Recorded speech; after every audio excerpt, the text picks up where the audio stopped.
Magandang araw sa atin mga master. Meron tayong ayusin dito ngayon, isang chiller. Ayan, kung nakikita nyo mga master, nagyayelo ng yung evaporator niya mga master, at ang daming kalawang. Ayan kung makikita nyo mga master, sobrang dumi na, ang daming kalawang, at nagyayelo na yung evaporator niya mga master.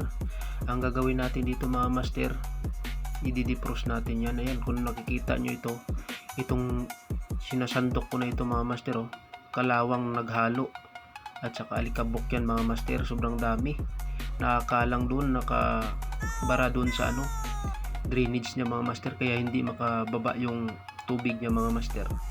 Yan mga master, ang gagawin natin dito, kalangan natin dito mga master para bumaba yung tubig pag natunaw yung sa evaporator na yelo na yun mga master. Yan mga master, pati yung kabila niyan mga master na gulong, lalagyan din natin ng kalang para bumaba yung tubig doon, dumaan sa may drainage niya mga master, sa may evaporator yung mga yelo doon na matutunaw mga master, at para hindi bumaha doon sa ilalim ng evaporator. Yan mga master yung compressor. Yan na mga master, unti-unti natutunaw yung evaporator mga master na yelo. Ngayon mga master, tunaw na yan. Ang gagawin natin mga master ay titesting na natin. Sasaksak muna natin dito mga master. Yan mga master, buksan din natin tong ilaw na to mga master. Yan, kung makikita nyo mga master, okay na yung fan. Ayan yung butas na itim na yun mga master sa gilid. Ayan yung drainage nya para bumaba yung tubig at hindi mag ipon dun sa may evaporator. Yung compressor nya okay na mga master, gumagana naman. Good na to mga master, patuloy lang lalamig yan. Yan na mga master, kung nakikita nyo nagbumoist na yung salamin, good na yan mga master.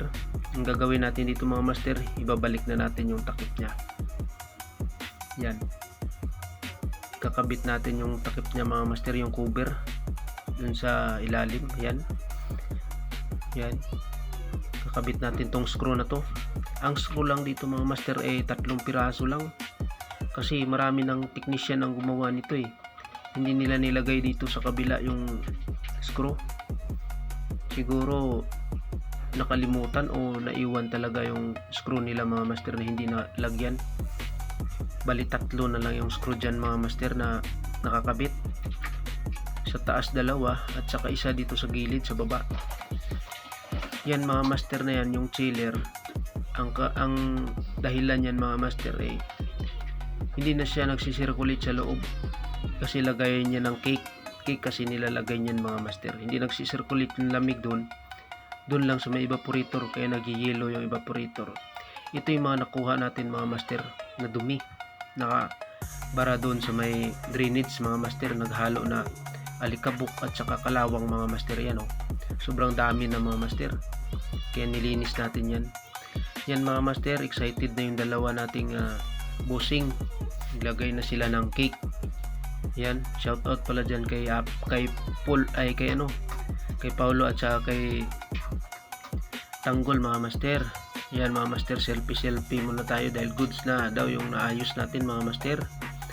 Yan na, yan, lalagyan pa rin niya ng cake yan mga master. Yan yung mga cake na dinidisplay dyan. Yan si Tanggol, lalagay niya mga master. Maraming salamat mga master, pasuloy lang subscribe, pindutin ang notification bell at i-share mga master. Maraming salamat mga master.